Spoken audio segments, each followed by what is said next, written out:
Again, to be clear, they're not my garbage person. As I said before, Director Craig is my garbage person because he's still trolling me. But no, my garbage people is gonna be, again, it's like the TikTok thing we talked about with the delivery drivers a couple weeks ago.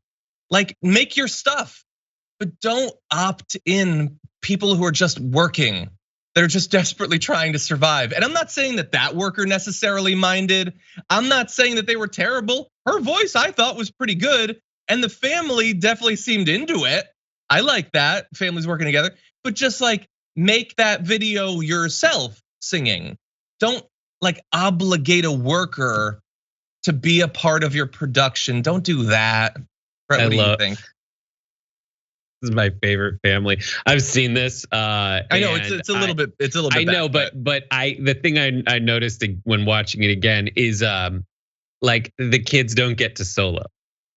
Like the parents are like, "You want some ice cream?" And the kids are probably like, "Not really." It's like, we're going to ice cream because Pops and I wrote a song. Oh, do I get a solo this time?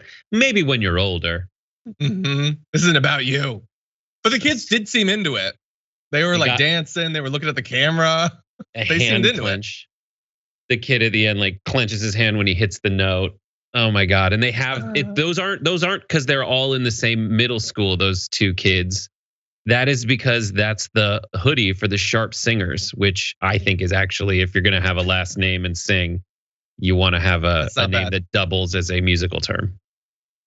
Yeah, I just don't make the videos. I understand everybody is obviously desperate to go viral. Like, I'm not immune to that. We all are being ground down by the system and we all dream of whatever, but that person isn't like part of your TikTok squad or whatever. Like, and especially people who like work for tips or worried that you might complain to their workers, like don't put them in that position. It's just not necessary.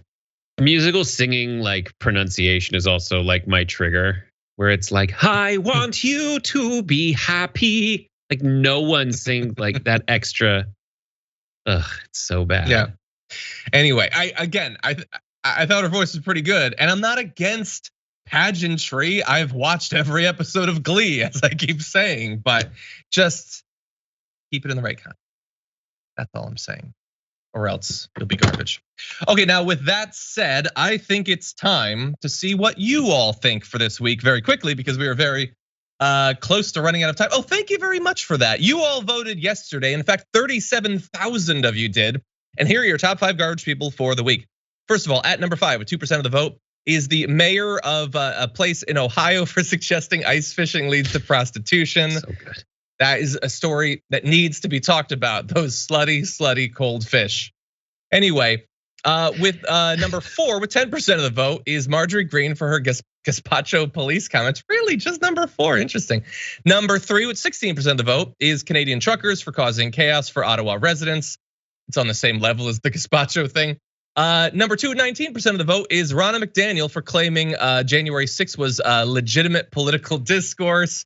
But number 1 with the majority, 53% of the vote, is the SCOTUS for allowing voter suppression in Alabama. Specifically there, it is a very racist gerrymander of the congressional districts in Alabama. But thank you to everybody who voted, much appreciated.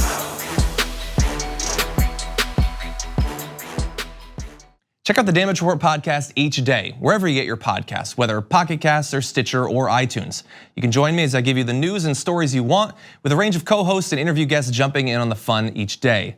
Again, that's the Damage Report, wherever you get your podcasts. And if you get them at iTunes, don't forget to rate and review. Sometimes I'll read them live on the show.